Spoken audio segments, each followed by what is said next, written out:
I'll be talking about simplifying square roots with variables. If you have not seen my other video on simplifying just square roots, and it's going to be numbers only, you should definitely watch that first. This is going to build on that when we introduce variables. So this first question, we have the simple square root of x squared. This is a square root symbol here. That is a square root, and this is an x squared. Notice the names there, square root and x squared. What's going on here is a square root is an inverse operation to squaring. What I mean by that is if you're solving an equation like x plus 6 equals 12, you would want to get x all by itself, and the way to do that is you have to do the inverse of adding 6, which is subtracting 6 to solve that. Same thing here, inverse operations. So like over here, those cancel out, it's gone. Inverse operations. So when you have a square root and an x squared, it has to be a square there. If it's not a square, it doesn't work that way. They are inverse operations where the square root and the square cancel each other out. So what is left in this specific problem is just a plain old x. So we're going to use this fact to help us with a little bit more complex problems. So like my next one here, I have the square root of x to the 5th power. It is not a square there, so we can't just cross out the square root and cross out the 5 and say, here's our answer, it's x. It doesn't work that way. They have to be square root and a square.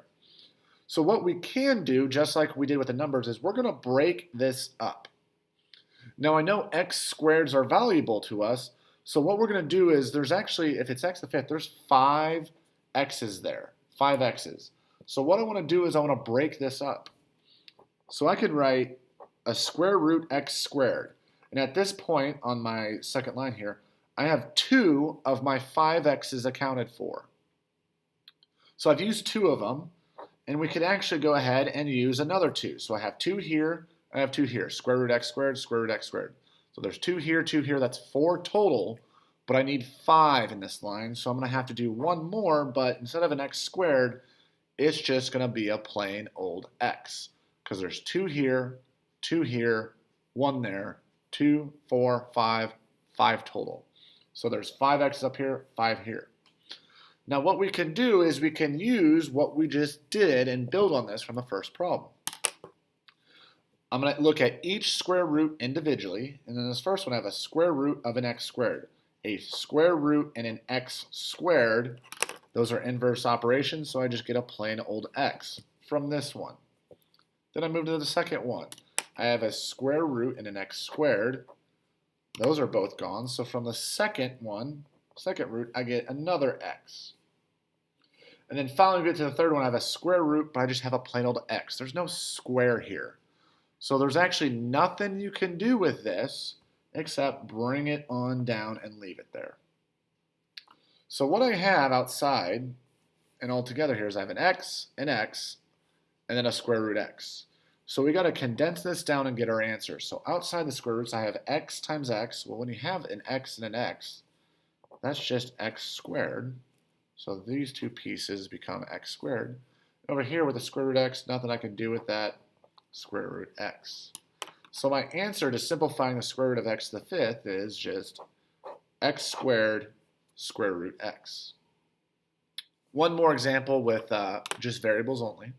If I have the square root of x to the 6th, it's a square root, that's a 6 as an exponent. It's not a 2, can't do this.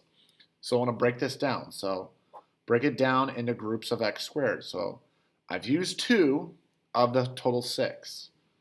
So let's use 2 more. I now have 4 here. And if I go one more time, I now have 2, 4, 6. 6 total here, and we should only have 6. So x squared, x squared, x squared.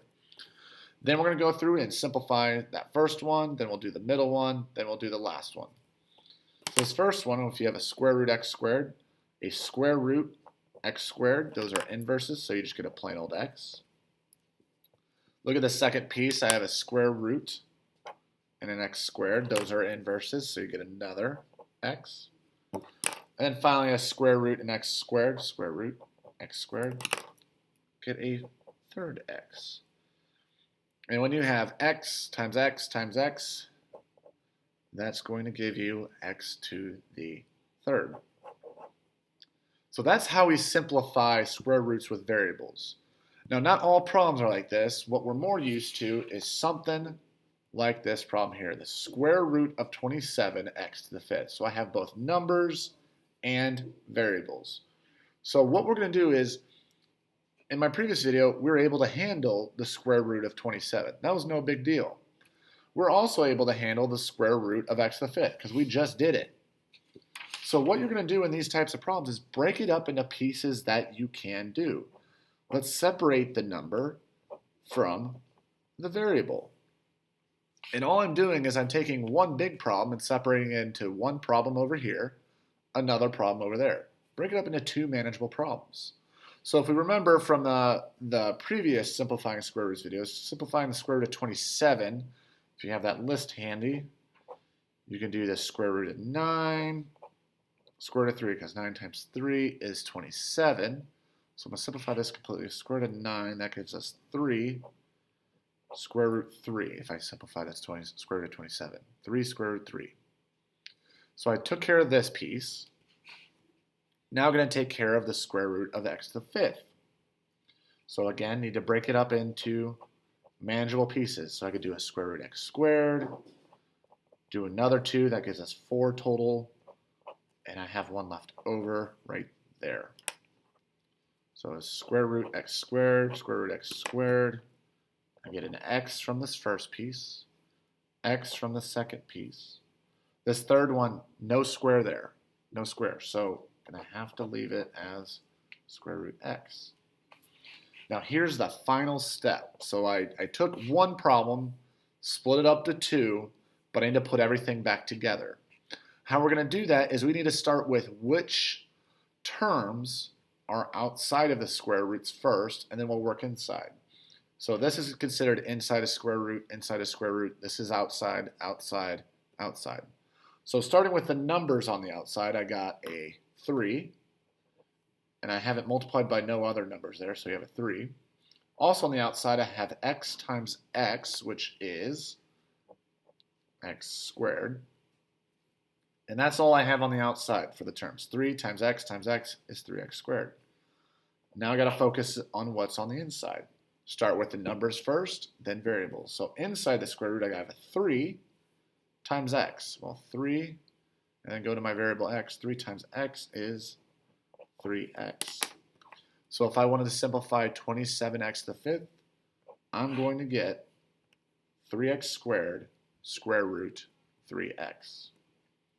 And that was simplifying square roots with variables.